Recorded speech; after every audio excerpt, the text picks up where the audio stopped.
You check your phone. The stock you bought on a whim is up 50%. Your friends are all making money. The experts on social media say this is a new era, that the old rules don't apply. You feel like a genius. Now imagine it's 1928. You're not on a phone, you're getting a stock tip from the shoeshine boy. He tells you about a company called Radio Corporation of America. Everyone's buying it. It never goes down. You feel like a genius. The feeling is identical, separated by a century. We tell ourselves we're smarter now. We have more data, faster computers, more regulations. But what if the one thing that hasn't changed is the most dangerous variable of all? Us. The question isn't just if a 1929-style crash could happen again. The real question is, would we even see it coming? To understand the crash, you have to understand the party that came before it. The 1920s in America were a decade of unprecedented optimism. The Great War was over. A wave of new technology was changing daily life in ways that felt like magic. Automobiles weren't just for the rich anymore. The radio was connecting the country, piping jazz music and advertisements directly into living rooms. For the first time, millions of people had access to electricity and the consumer goods that came with it. It felt like a permanent plateau of prosperity. The economy was booming, and on Wall Street, that boom was amplified into a deafening roar. People genuinely believed they had entered a new golden age of capitalism, where the business cycle of boom and bust had been conquered for good. And if you have a moment, hit that subscribe button. You don't want to miss what's coming next.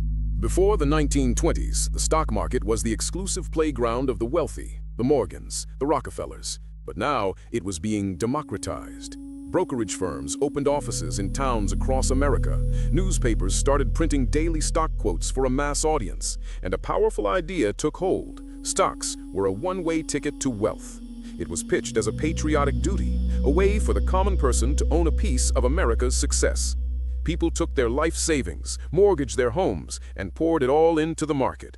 Investment trusts, the 1920s version of a mutual fund, popped up everywhere, promising professional management, but often just fueling the speculation.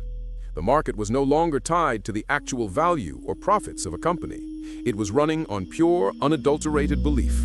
The higher it went, the more people believed, and the more they bought. And then there was the fuel that supercharged the whole machine: buying on margin.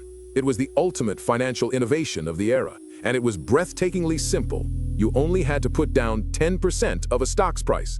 Your broker would lend you the other 90%.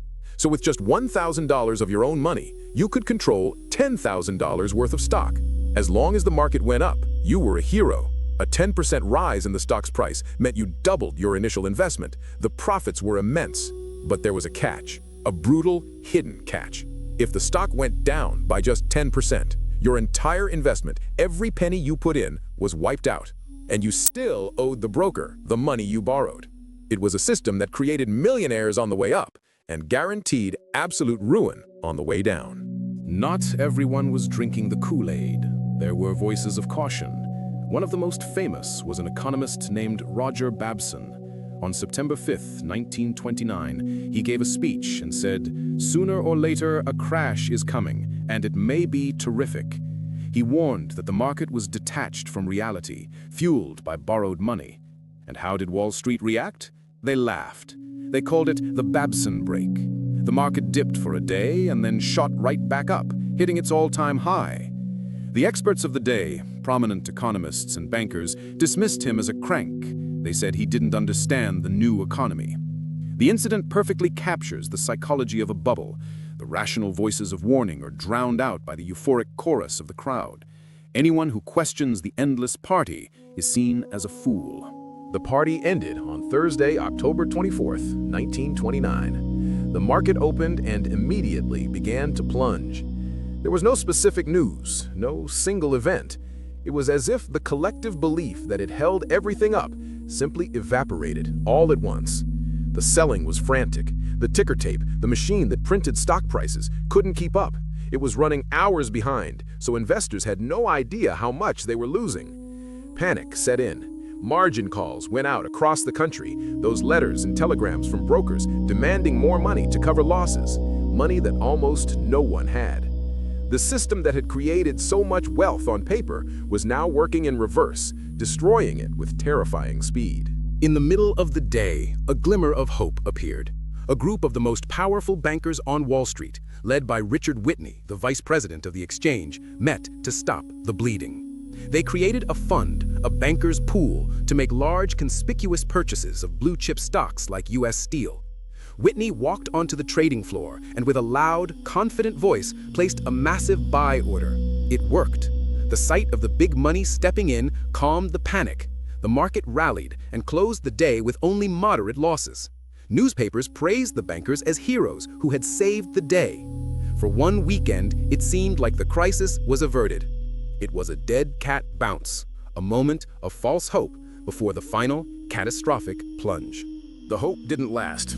Over the weekend, investors across the country had time to read the papers, to understand the margin calls, to feel the terror in their bones.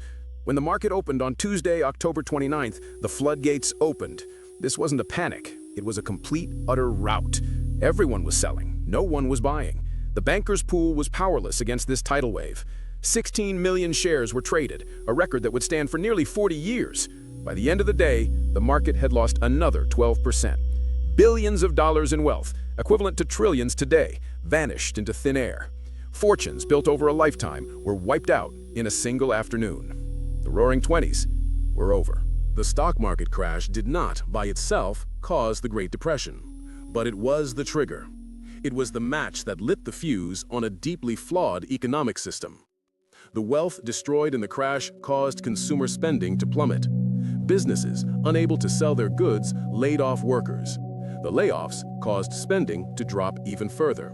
It was a vicious, downward spiral. Crucially, the crash triggered a banking crisis. People, terrified of losing their savings, rushed to pull their money out of banks. And since the banks had also been speculating in the stock market or had loaned money to speculators, many of them were insolvent. Thousands of banks failed, taking the life savings of millions of ordinary people with them. A bad situation was made worse by terrible policy decisions like the Smoot-Hawley tariff, which sparked an international trade war and choked off global commerce. So, could it happen again? Let's look at the parallels. First, the narrative. In the 1920s, the revolutionary technology was the radio and the automobile. The story was that these inventions had created a new paradigm of permanent growth. Today, what is the story? It's artificial intelligence, blockchain, electric vehicles. We are told, just as they were, that this time is different, that these technologies will reshape the world, and that the old valuation metrics no longer apply. Companies with no profits, sometimes with no product, achieve billion-dollar valuations based purely on a story about the future. This isn't to say the technology isn't real or important, it is. But the narrative can become detached from reality, creating the same kind of speculative fervor that gripped the investors of 1929. Second, access and leverage. In the 1920s, the innovation was margin buying and local brokerage offices. It brought millions of new, inexperienced people into the market. Today, the innovation is the commission-free trading app on your smartphone. It has made buying and selling stocks, options, and cryptocurrencies as easy as ordering a pizza. It's been gamified. You get digital confetti when you make a trade. Social media platforms are filled with communities urging people to take huge risks, to go all in on speculative assets. Leverage is also more accessible than ever through options trading and crypto derivatives, often with far less regulation than the margin loans of the 1920s. The tools are different, more sophisticated, but the behavior they encourage is eerily similar. Widespread, high-risk speculation by the general public. Third, and most importantly, is human psychology. This never changes. The fear of missing out, or FOMO, is a powerful motivator. When you see your neighbors and friends getting rich, the urge to jump in can be overwhelming, even if you suspect it's a bubble. Greed convinces you that you'll be smart enough to get out at the top. The belief that this time is different is perhaps the most expensive sentence in the English language. We are social creatures, prone to herd behavior. We find safety in the crowd even when the crowd is running towards a cliff. Technology evolves, markets evolve, regulations evolve. But the basic human emotions that drive speculative manias are hardwired into our DNA. They were there during the Dutch tulip mania in the 1600s. They were there in 1929. They were there during the dot-com bubble of 2000. And they are with us right now. Now, it's not all doom and gloom. We did learn some lessons from 1929. We created the Securities and Exchange Commission, the SEC, to regulate markets and police fraud. We have circuit breakers that automatically halt trading during a massive sell-off to give investors a chance to calm down. We have FDIC insurance to prevent the kind of bank runs that led to the Great Depression. These are important safeguards, but our financial system is also infinitely more complex and interconnected than it was in 1929. Trading happens at the speed of light, driven by algorithms we don't fully understand. The derivatives market is orders of magnitude larger than the stock market. A crisis could propagate through the global system in minutes, not days. The question is whether our 20th century safeguards are equipped to handle a 21st century crisis. So, could a 1929-style crash happen again tomorrow? The answer is that the exact same crash won't happen. The mechanics are different. But could a crash driven by the same forces, widespread speculation, excessive leverage, and a belief that the good times will never end, happen again? Absolutely. The echoes of 1929 aren't in the specific stocks being traded or the technology being used. They are in the headlines, in the conversations, in that feeling of unease when something seems too good to be true. History never repeats itself exactly, but it often rhymes. The story of 1929 is not a relic of the past. It's a timeless warning about the dangers of collective delusion and the brutal consequences when that delusion shatters. The real question is, are we listening? Let me know what you think in the comments below. Do you see the parallels today?